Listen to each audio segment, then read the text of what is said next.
Assalamualaikum everyone, welcome to my YouTube channel and series of pharmacology lectures। आज का हमारा topic of discussion है anti rhythmic drugs.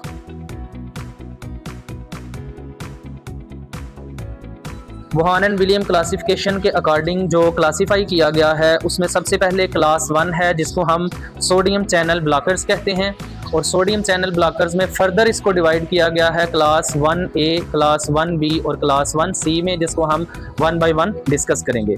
इसके अलावा जो दूसरी क्लास है क्लास 2 में इंक्लूडेड हैं बीटा ब्लॉकर्स, क्लास 3 में इंक्लूड हैं पोटेशियम चैनल ब्लॉकर्स और क्लास 4 में इंक्लूड हैं कैल्शियम चैनल ब्लॉकर्स। इसके अलावा 5वें नंबर पे कुछ मिसलेनियस ड्रग्स हैं जिनको हम डिस्कस करेंगे। तो चलिए स्टार्ट करते हैं सबसे पहले क्लास 1 यानी कि सोडियम चैनल ब्लॉकर से।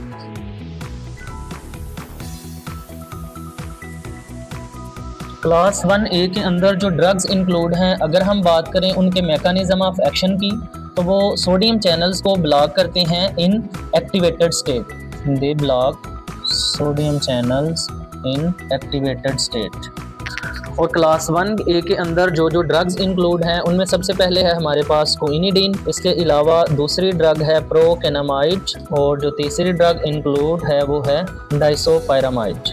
क्विनिडीन जो है उसको एट्रियल फिब्रिलेशन में यूज़ किया जाता है। इसके अलावा जो क्विनिडीन है वो अल्फा ब्लॉकिंग और एंटी मस्क्रीनिंग एक्टिविटी भी शो करती है। डाइसोपायरामाइड जो है वो इंक्रीज़ करती है हार्ट रेट को और कार्डियक आउटपुट को, और जो डाइसोपायरामाइड है एंटी कोलिनर्जिक इफेक्ट ये शो करती है।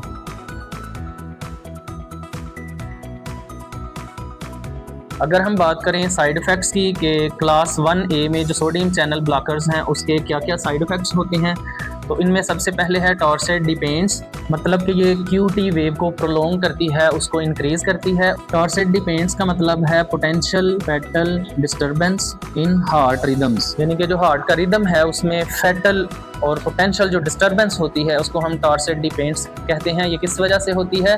QT वेव जो है वो प्रोलॉन्ग हो जाए, इंक्रीज़ हो जाए, तो उस वजह से ये साइड इफ़ेक्ट आता है class 1A sodium channel blockers का।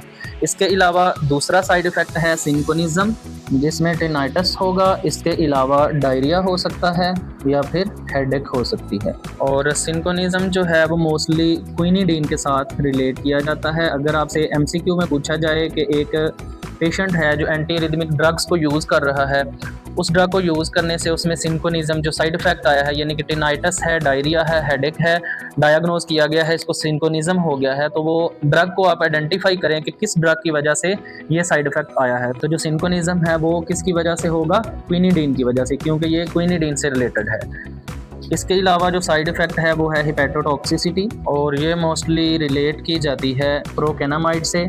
इसके अलावा लूपस लाइक सिंड्रोम जो है वो भी क्लास 1A की जो ड्रग्स हैं, क्लास 1A एंटी रिदमिक जो ड्रग्स हैं उनका एक साइड इफ़ेक्ट हो सकता है। और अगर हम बात करें class 1B sodium channel blockers antiarrhythmics की, तो उसमें जो जो ड्रग्स इंक्लूड हैं उसमें है लिडोकेन और इसके अलावा मैक्सिलिटीन है। अब क्लास 1B को क्लास 1B क्यों कहा जाता है? इनको क्लासीफाई किया जाता है मैकेनिज्म ऑफ एक्शन की बेस पे, कि जो क्लास 1 की जो ड्रग्स हैं वो सोडियम चैनल को ब्लॉक करती हैं एक्टिवेटेड स्टेज में, और जो क्लास 1B की ड्रग्स हैं वो ब्लॉक करती हैं सोडियम चैनल्स को इनएक्टिवेटेड स्टेट में। ब्लॉक सोडियम चैनल्स इन इनएक्टिवेटेड स्टेट।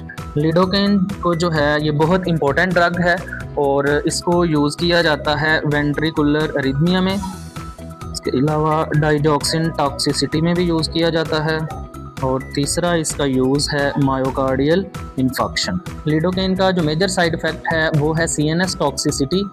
इसके अलावा जो दूसरी ड्रग है मैक्सिलिटीन, इसको यूज़ किया जाता है मोस्टली न्यूरोपैथिक पेन में और क्रोनिक अरिथमियाज में। जो प्रोकेनामाइड है वो ड्रग ऑफ चॉइस होती है वेंट्रिकुलर अरिथमिया में, और जो रिफ्लेक्स टैकिकार्डिया की ड्रग ऑफ चॉइस है वो है प्रोप्रेनोलोल जो कि बीटा ब्लॉकर है। तो ये भी MCQs के हवाले से बहुत इंपॉर्टेंट क्वेश्चन है कि रिफ्लेक्स टैकिकार्डिया में कौन सी ड्रग जो है वो ड्रग ऑफ चॉइस होगी और वेंट्रिकुलर अरिथमिया में कौन सी ड्रग ऑफ चॉइस होगी। इसके बाद हम डिस्कस करते हैं class 1C sodium channel blockers और antiarrhythmic drugs. Class 1C के अंदर जो ड्रग्स इंक्लूड हैं उनमें सबसे पहले है फ्लेकेनाइड और दूसरी ड्रग है प्रोपाफिनोन।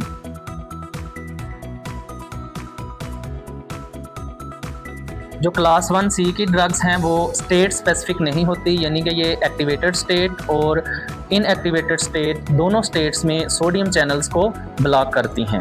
फ्लेकेनाइड जो है वो इफेक्टिव होती है बोथ केसेस में, एट्रियल अरिथमियाज में भी और वेंट्रिकुलर अरिथमियाज में भी।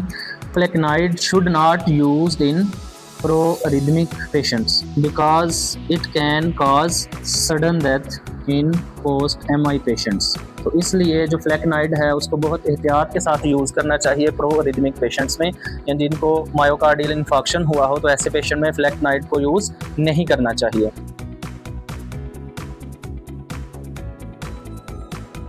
अगर बात करें फ्लेकेनाइड के साइड इफ़ेक्ट्स की तो इसका मेजर साइड इफ़ेक्ट है CNS टॉक्सिसिटी। इसके अलावा जो प्रोपेफिनोन के साइड इफ़ेक्ट्स हैं उनमें इंक्लूड है मेटेलिक टेस्ट और कॉन्स्टिपेशन हो सकती है। इसके अलावा ब्रोंकोस्पैज्म ये काज करता है।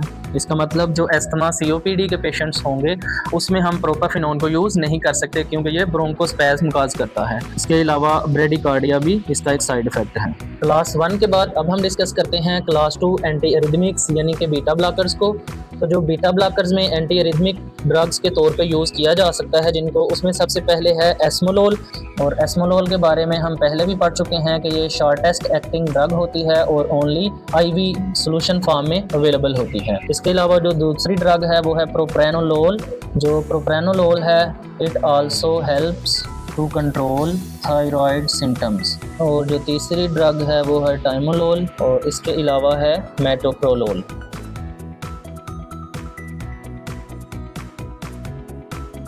तो अगर बात की जाए मैकेनिज्म ऑफ एक्शन की तो जो बीटा ब्लॉकर्स हैं वो डिफरेंट मैकेनिज्म से जो है वो अरिथमिया को कंट्रोल करते हैं। जैसे कि ये बीटा रिसेप्टर्स को ब्लॉक करते हैं, जो हार्ट और ब्लड वेसल्स के ऊपर बीटा रिसेप्टर्स होते हैं उनको ब्लॉक करेंगे। इसके अलावा ये साइक्लिक AMP का लेवल डिक्रीज करते हैं जिसके नतीजे में सोडियम करंट डिक्रीज होगा और अरिथमिया को कंट्रोल किया जाएगा। इसके अलावा ये सुप्रेस करते हैं जो एबनॉर्मल पेस मेकर हमारे हार्ट के अंदर होता है, एबनॉर्मल पेस मेकर जो है उसको सुप्रेस करेंगे। इसके अलावा सुप्रेस करेंगे ऐसे नोड को जिसके नतीजे में हार्ट रेट डिक्रीज होगा और सुप्रेस करेंगे AV नोड को जिसके नतीजे में कार्डियक आउटपुट डिक्रीज होगा। तो इसका मतलब ये हुआ कि जो बीटा ब्लॉकर्स हम यूज़ कर रहे हैं अरिथमिया में वो डिफरेंट तरीकों से जो है वो अरिथमिया को कंट्रोल करते हैं। जो बीटा ब्लॉकर्स हैं जिसमें एस्मोलोल, प्रोप्रेनोलोल, टाइमोलोल और मेटोप्रोलोल हैं, ये ड्रग ऑफ चॉइस होते हैं ऐसे पेशेंट्स के लिए जिनमें QT वेव जो है वो प्रोलॉन्ग होती है या लॉन्ग QT सिंड्रोम होता है जिसमें।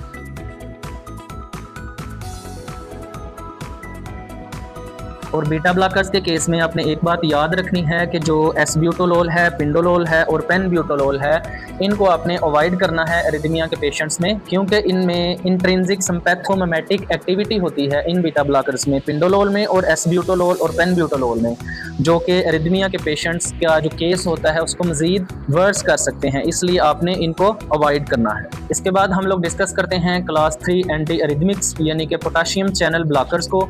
तो पोटाशियम चैनल ब्लॉकर्स के अंदर जो मेन ड्रग्स इंक्लूड हैं उनमें सबसे पहले है एम्योड्रोन। एम्योड्रोन जो है वो बहुत इंपॉर्टेंट ड्रग है। अगर आपको एग्जाम के अंदर एंटी अरिथमिक्स में से कोई MCQ या कोई केस सिनेरियो आएगा तो वो मोस्टली ज़्यादा चांसेस हैं कि वो एम्योड्रोन से रिलेटेड होगा। इसके अलावा भी हो सकते हैं लेकिन एम्योड्रोन बहुत इंपॉर्टेंट है। अगर बात करें एम्योड्रोन की तो एम्योड्रोन जो है ये एक ब्रॉड स्पेक्ट्रम ड्रग है, क्योंकि ये पोटाशियम चैनल्स के साथ साथ सोडियम चैनल्स को, कैल्शियम चैनल्स को, बीटा रिसेप्टर्स को और अल्फा रिसेप्टर्स को भी ब्लॉक करती है, इसलिए ये एक ब्रॉड स्पेक्ट्रम ड्रग है। ये मोस्ट टॉक्सिक ड्रग है एंटी अरिथमिक्स में। इसके अलावा ये लॉन्गेस्ट हाफ लाइफ वाली ड्रग है, ऑलमोस्ट 80 डेज तक इसकी हाफ लाइफ होती है।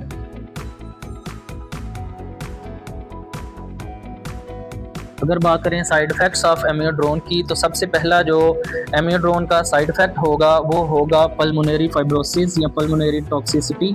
थायराइड डिसफंक्शन भी काज कर सकती है। इसके अलावा हाइपोटेंशन हो सकता है। फेमस भी एम्योड्रोन का एक साइड इफ़ेक्ट है। इसके अलावा एम्योड्रोन से रिलेटेड एक स्पेसिफिक साइड इफ़ेक्ट है जिसको हम कहते हैं ब्लू ग्रे मैन सिंड्रोम। इसको हम स्मर्फ स्किन भी बोलते हैं। Smurf skin means deep purple colour skin due to iodination in एम्योड्रोन।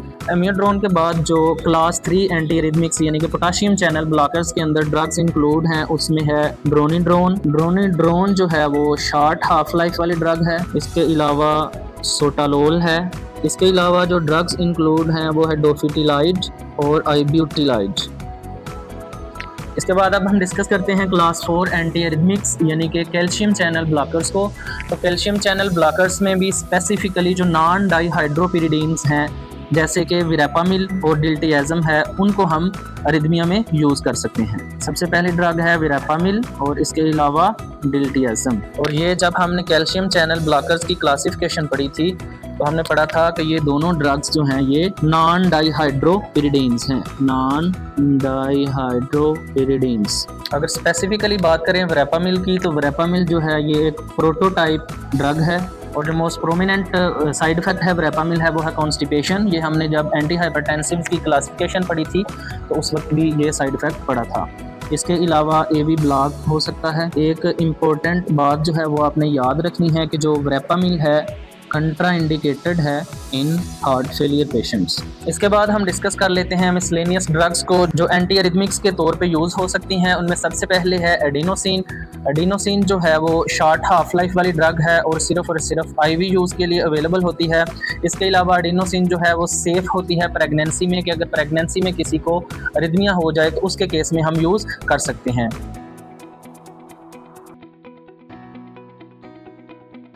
इसके अलावा जो एडिनोसिन है वो एस्थमा के पेशेंट्स में कंट्रा इंडिकेटेड होती है, क्योंकि एडिनोसिन का एक मेजर साइड इफेक्ट है ब्रोंकोस्पैज्म, तो इसलिए ये एस्थमा के पेशेंट में कंट्रा इंडिकेटेड होती है और ये ड्रग ऑफ चॉइस होती है नोडल अरिथमिया के अंदर। इसके अलावा जो मिसलेनियस ड्रग हैं उनमें दूसरे नंबर पे है मैग्नीशियम सल्फेट, और जो मैग्नीशियम सल्फेट है उसको हम यूज़ करते हैं डिजिटैलिस इंड्यूस्ड अरिथमिया में और इसके अलावा टॉर्सेड रिदम्स में। मैग्नीशियम सल्फेट के बाद जो ड्रग है वो है आइसोप्रिनालिन। इसके अलावा एट्रोपिन को भी हम अरिथमिया में यूज़ कर सकते हैं।